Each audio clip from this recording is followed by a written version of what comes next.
This channel does not promote any violent, harmful, or illegal activities. All content provided by this channel is meant for an educational purpose only.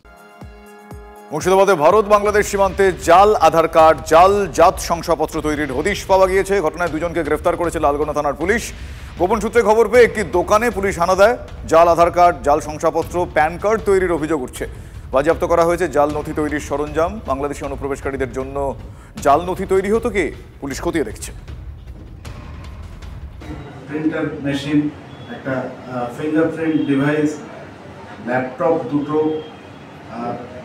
Mouse, keyboard, একটা scanner, CPU এবং একটা monitor, এগুলো সিজ হয়েছে। এর সাথে যা খবর আসছে আরও কিছু লোক জড়িত আছে, সেটা আমরা ক্রমশ ইনভেস্টিগেশনের মাধ্যমে প্রকাশ পাই। এটা খুব সম্ভাবনা আছে যে এখানে অনেক বাংলাদেশিরও আধার কার্ড বানানো হয়।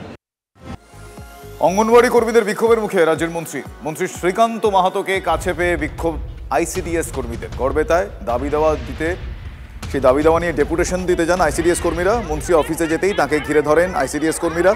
কেন্দ্রের দিকে দায় ঠেলার চেষ্টা করেন মন্ত্রী শ্রীকান্ত মাহাতো।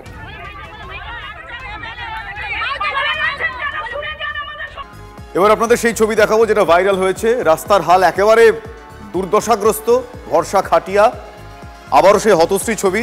চিকিৎসকের কাছে রোগীকে নিয়ে যেতে প্রতিবেশীরা, পরিবারের লোকজন তারা খাটিয়ায় করে নিয়ে যাচ্ছেন। দেখুন সেই ছবি। অ্যাম্বুলেন্স নয়, অ্যাম্বুলেন্স ঢোকাতো দূরস্থান, সেখানে মানুষের পায়ে হাঁটারও যোগ্য নয় এই রাস্তা।